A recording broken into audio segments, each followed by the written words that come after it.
आज भी लोंगेवाला का नाम सुनकर सहम जाता है पाकिस्तान। जानिए उस रात की पूरी कहानी। आज फिर पाकिस्तान को याद दिलाने का वक्त है। 48 साल पहले ले जाने की जरूरत है। साल 1971 की एक रात, जिसे पाकिस्तान कभी नहीं भूलेगा। जब भी 1971 की लड़ाई और उसमें लोंगेवाला का नाम आता है तो उसे सुनकर पाकिस्तान सहम जाता है। 1971 में भारत और पाकिस्तान के बीच छिड़ी जंग, जहां भारत के मुट्ठी भर जवानों ने पाकिस्तान के 2000 से ज्यादा सैनिकों को नाकों चने चबा दिए। आज हिंदुस्तान पाकिस्तान से काफी आगे है। पाकिस्तान ने अब अगर कोई हिमाकत की तो बड़ा खामियाजा भुगतना पड़ेगा। पाकिस्तान की हार का गवाह है लोंगेवाला। लोंगेवाला वो जगह जहां पाकिस्तान के टैंकों और सैनिकों की कब्रगाह बनी है। 4 और 5 दिसंबर 1971, उस रात को पाकिस्तान आज भी नहीं भूल पाया है, जब हिंदुस्तान के मुट्ठी जांबाजों ने उसे धूल चटाया था। लोंगेवाला का नाम सुनते ही आज भी पाकिस्तान कांप जाता है। लोंगेवाल पोस्ट पर 23वीं पंजाब रेजिमेंट के करीब 100 जवान और अफसर तैनात थे, जिसकी कमान मेजर कुलदीप सिंह चांदपुरी के हाथों में थी।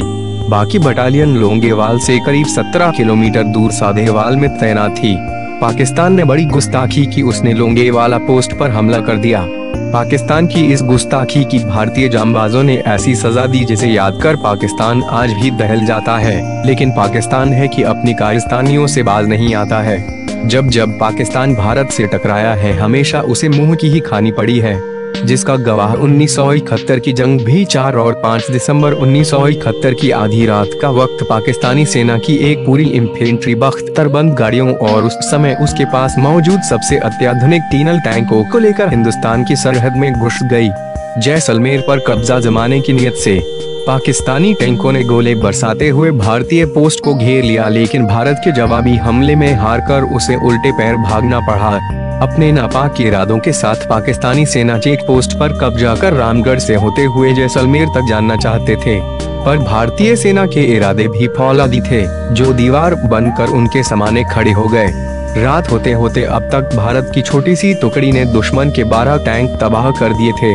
इन टैंकों में T-59 टैंक भी थे, जिनका इस्तेमाल पाकिस्तान ने हिंदुस्तान के खिलाफ 1965 की जंग के साथ 1971 की जंग में भी किया था। उस वक्त ये सबसे उन्नत और विध्वंसकारी टैंक माने जाते थे, लेकिन ये टैंक भी जगह जगह हिंदुस्तानी सैनिकों द्वारा बिछाए गए लैंडलाइंस के चलते बहुत आगे नहीं बढ़ सके। रात भर गोलीबारी जारी थी, लेकिन इस युद्ध का नतीजा सूरज की पहली किरण ने बदल दिया।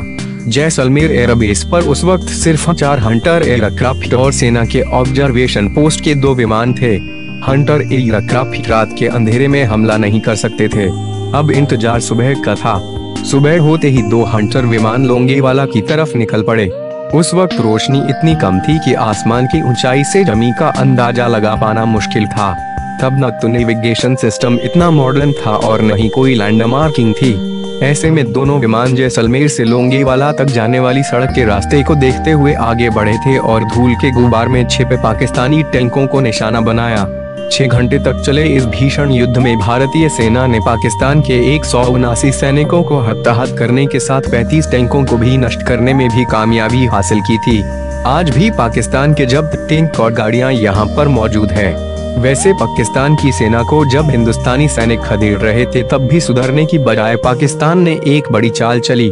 पाकिस्तानी सरहद की तरह उलटे पैर भागे रहे पाकिस्तानी सैनिकों ने बीच गांव में आने वाले कुओं में जहर डालना शुरू कर दिया। हर साल दिसंबर के महीने में जंग के दिनों की यादें ताज़ा हो जाती हैं। ये दुनिया की पहली ऐसी जंग थी जो सिर्फ 13 दिन तक ही लड़ी गई। 16 दिसंबर 1971 के दिन पाकिस्तान ने 90,000 सैनिकों के साथ हिंदुस्तान के आगे सरेंडर किया था। इस दिन को विजय दिवस के रूप में मनाते हैं।